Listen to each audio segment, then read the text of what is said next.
Assalamualaikum warahmatullahi wabarakatuh, sahabat channel Jawahir Mansuri. Semoga kita selalu diberikan kesehatan oleh Allah Subhanahu wa taala, diberikan nikmat iman dan Islam, diberikan rezeki yang halalan thayyiban wasi'an mubarakatan. Kami akan membagikan video Ustadz Wadi. Apakah benar Ustadz Wadi sesat yang tersebar di sosial media atau enggak? Kita lihat videonya biar tidak salah paham. Yuk kita simak bersama-sama. Saya nak cerita sikit apa yang berlaku yang panas 2-3 menjak ni dekat Perlis ni kan? Dan kebetulan pula saya pun ada tulis juga. Dan petang tadi Ustaz Wadi Anwar ni dia ada sentuh sikit lah nama saya. Tak ada masalah, nak sebut nama saya pun tak ada masalah. Cuma bila disebut nama saya tu, saya terpanggil jugalah untuk buat sedikit penjelasan, ya? Sedikit penjelasan apa yang berlaku. Mungkin ada orang dia pening-pening, dia kata apalah ustaz-ustaz ni nak bergaduh kan? Inilah zaman, akhir zaman, dia kata. Saya pun heran. Mungkin dia tak pernah baca buku agaknya. Sebab kalau baca buku daripada zaman dulu, ulama beza pendapat. Ada yang memang sampai nak mubahalah dalam bab faraid je. Mubahalah ni sumpah laknat dalam bab faraid. Benda ni biasa berlaku. Memang ada. Siapa yang rajin baca buku, rajin hadir kuliah, dia akan jumpa. Cuma mungkin dia ni selalu tengok, orang kata apa, benda-benda yang hiburan. Dia jarang dengar kuliah-kuliah agama. Jadi bila dia tengok ada perbalahan, ada perbincangan hangat berkenaan dengan aliran pemikiran, maka dia akan tengok, ish, ustaz-ustaz dah bergaduh, nak kiamat ke kita ni kan? Nak kiamat tu kita tak tahulah bila kan, tapi perbalahan, perbezaan pandangan, perbincangan disebabkan oleh kerana perbezaan ijtihad berlaku daripada zaman sahabat Nabi lagi. Kan dulu kita pernah baca, masa kita baca buku metodologi memahami hadis tu, macam mana Nabi kata jangan ada salah seorang daripada kamu sembahyang asar sehingga kita sampai di Bani Quraidah. La yusalliyanna ahadakumul asr illa fi Bani Quraidah. Jangan ada salah seorang daripada kamu salat asar sehingga kita sampai di Bani Quraidah. Fa adraka ba'duhumul asr fi tariq. Sebahagian sembahyang secara zahirnya terang-terang langgar arahan Nabi sallallahu alaihi wasallam. Jadi bila sampai dekat Nabi, sebahagian yang terlibat dalam peristiwa tu cerita kat Nabi, oh ya Rasulullah, tadi Rasulullah tak bagi kami solat melainkan di kawasan Bani Quraidah. Sebahagian dah solat dah. Kerana mereka tak boleh tengok benda yang tak betul berlaku di hadapan mereka. Mereka nak tahu hukum. Falam yu'annif ahadan minhum. Nabi SAW tak marah pun. Siapa pun Nabi tak marah. Sebab itu Ibn Qayyim kata dua-dua ada kelebihan. Satu pegang zahir, satu lagi pegang maksud. Yang dimaksudkan oleh Nabi SAW bukan jangan salat. Yang dimaksudkan oleh Nabi SAW tu adalah nak segera. Tapi mereka yang salat ni mereka segera juga sampai. Maka melaksanakan maksud. Yang tak salat tadi di pertengahan jalan, yang tak salat memegang zahir. Kedua-duanya mempunyai ijtihad. Sebab tu Nabi tak marah. Nabi akui perbezaan pandangan berlaku, dan Nabi akui boleh dalam masalah ijtihad ni kita berbeza kan. Jadi apa isu yang berlaku ni? Isu yang berlaku ni saya tak mau sentuhlah bab tauliah tu panjang-panjang, kerana yang tu biarlah Jaib punya tugas. Cuma dia ada isu yang melatari sebelum daripada isu tauliah ni muncul, iaitu Ustaz Wadi Anwar ni ada beberapa ketika dikaitkan, kenyataan dia tu dikaitkan dengan negeri Perlis. Orang yang dengar kuliah dia yang bercerita tentang bahaya Wahabi, kaitkan dengan negeri ni. Beliau pernah menyebutkan dalam satu kuliah tentang fatwa Ibn Taymiyah, lafaz niat dibunuh. Kita pun kata kita kejut juga, betul ke ni? Kita pun buka buku Ibn Taymiyah, sebenarnya tak betul. Mana ada orang lafaz niat boleh dibunuh? Ulama berbeza pendapat daripada zaman sebelum Ibn Taymiyah lagi. Sebelum daripada zaman Ibn Taymiyah, ulama dah beza pendapat. Disunatkan ke, digalakkan ke tidak lafaz niat ni? Sebahagian kata tak digalakkan. Ibn Taymiyah setuju dengan pendapat ni, kerana dia kata tidak ada dalil yang jelas yang Nabi melafazkan niat. Tapi dia tetap akui ada sebahagian fuqaha yang menganjurkannya. Tapi dia tak ada kata siapa lafaz niat boleh bunuh. Tak ada. Ini salah faham. Ini salah faham. Ini kekeliruan yang disebarkan pada masyarakat. Ini pun bahaya juga. Ini perlu diperbetulkan. Tuan-tuan, cuba bayangkan, Ibn Taymiyah ni tokoh besar. Saya bukan nak kata Ibn Taymiyah saja. Semua ulama-ulama Islam yang mempunyai rujukan-rujukan utama. Al-Imam Abu Hanifah, Al-Imam Malik bin Anas, Al-Imam Abu Hanifah, Al-Imam Syafi'i, Al-Imam Ahmad bin Hanbal, semua mereka ini mempunyai sumbangan yang besar dalam Islam, yang mesti kita hormati, yang mesti kita berlapang dada apabila kita tidak bersama dengan mereka dalam sesuatu isu. Cuma mereka ini telah terbukti ikhlas dalam agama.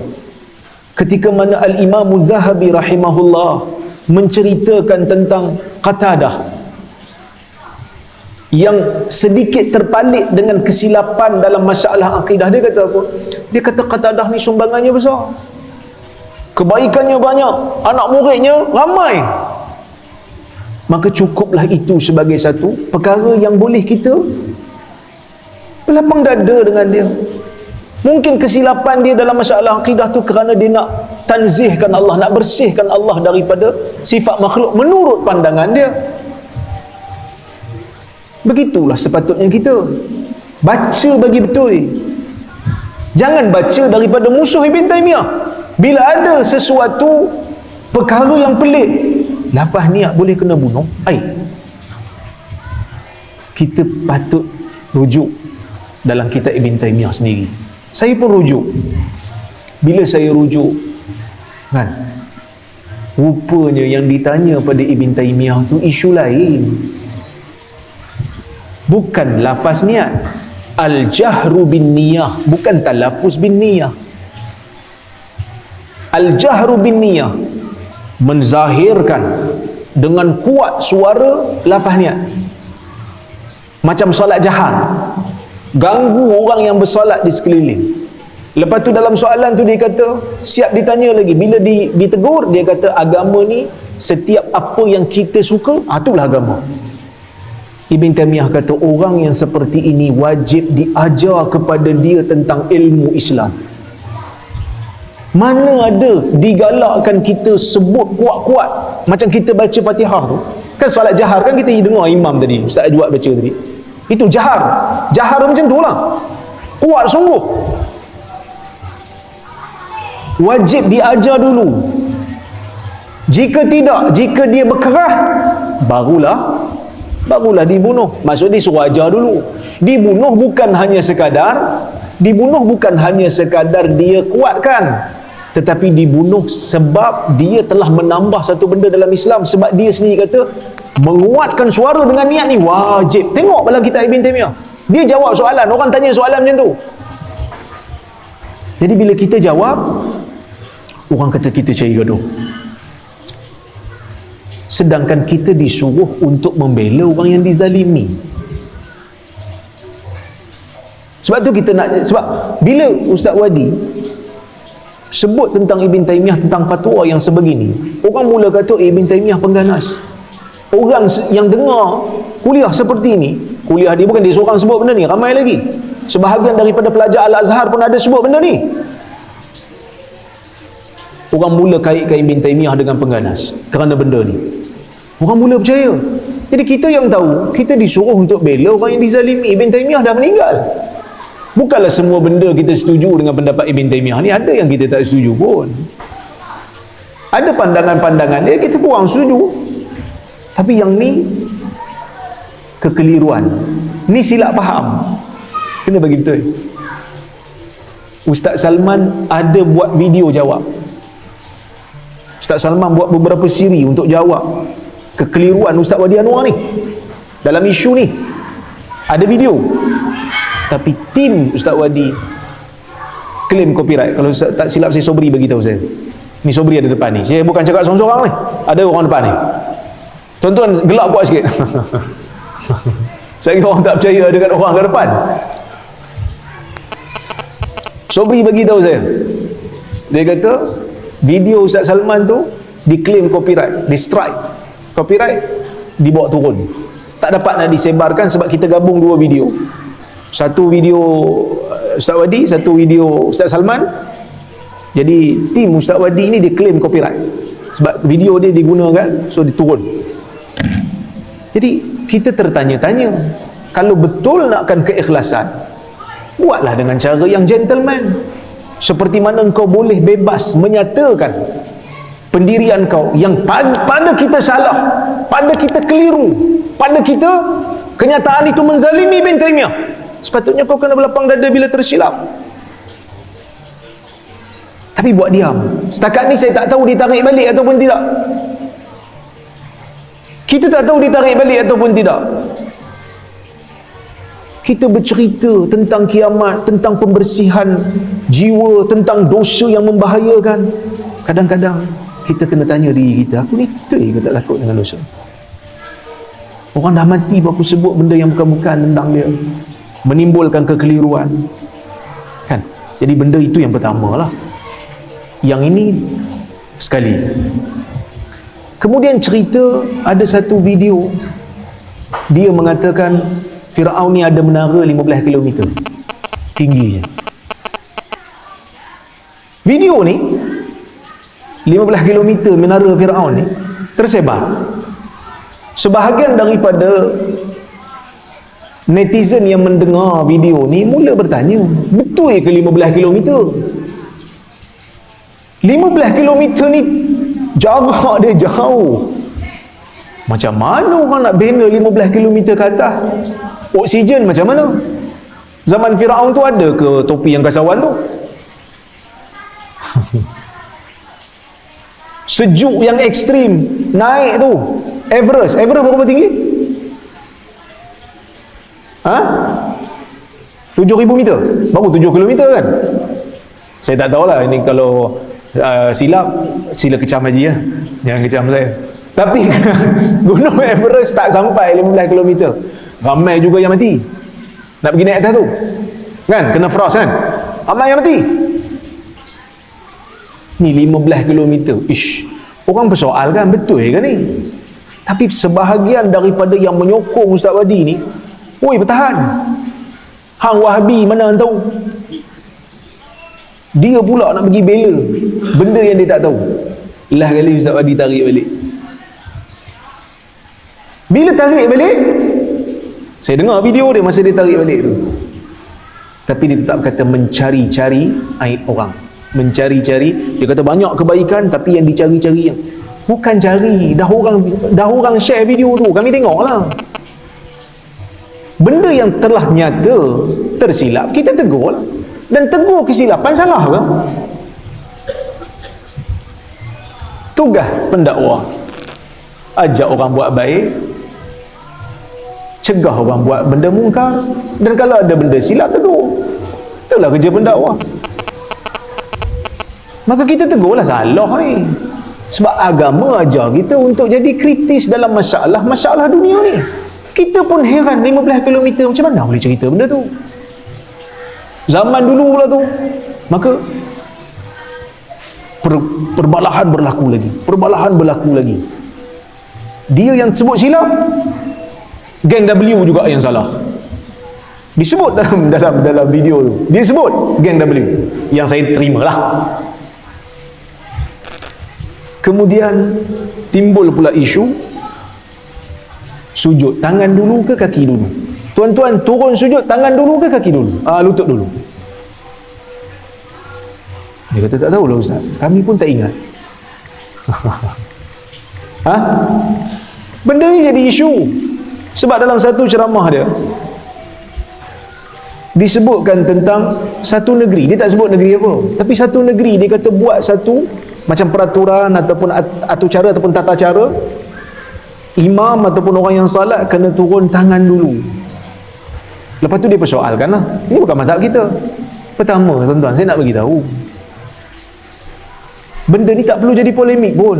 Kalau ada satu negeri dalam Malaysia, muftinya nak kata kepada orang yang berada di bawah kuasanya, saya dengan ini menggalakkan untuk orang yang belajar dengan saya, bila nak sujud turun tangan dulu. Sesat ke? Tak sesat. Sebab apa? Sebab dalam masalah ni memang ada dua pandangan. Mazhab Syafi'i memang turun lutut dulu, mazhab Malik turun tangan dulu. Sebahagian daripada ulama mazhab Maliki kata turun tangan dulu. Sebab apa beza? Sebab ada dua riwayat dalam masalah ni. Ada yang kata turun lutut dulu, ada yang kata turun tangan dulu. Tapi kedua-dua riwayat ini dari sudut penilaian ilmu hadis tak begitu kuat.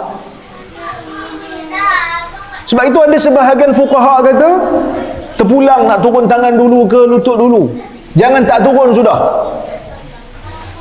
Imam turun, dia pun saya tak tahulah nak turun tangan dulu ke lutut dulu, saya kena istikharah dulu ni. Turun. Yang penting turun yang mana kita selesa dan khusyuk dulu. Orang yang sakit, orang yang mungkin berumur, nak turun tangan dulu, silakan turun tangan dulu.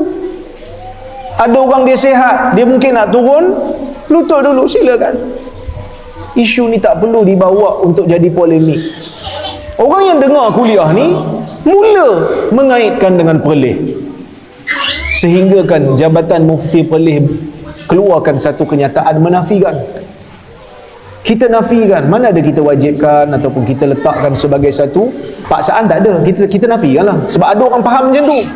Kalau tengok video tu memang dia tak kata paksa, tapi orang faham macam tu, maka kita nafikan. Kita kata dekat Perlis tuan-tuan ada orang paksa, lepas keluar pada masjid hang ditangkap, ditahan, disiasat kerana turun lutut dulu. Mana ada? Tak ada. Setiap orang bebas. Alhamdulillah kita telah mendengarkan tentang masalah perbedaan pandangan, perbedaan pendapat atau hujah tentang dalam Islam dari dulu, dari zaman Nabi Muhammad sallallahu alaihi wasallam. Perbedaan itu sudah ada, tapi ada tapinya. Ada hal-hal rambu-rambu, ada batasan-batasan dalam perbedaan tersebut. Mungkin sekian saja dari kami. Manakala ada kesalahan dan kekurangan, ihdinas siratal mustaqim. Assalamualaikum warahmatullahi wabarakatuh.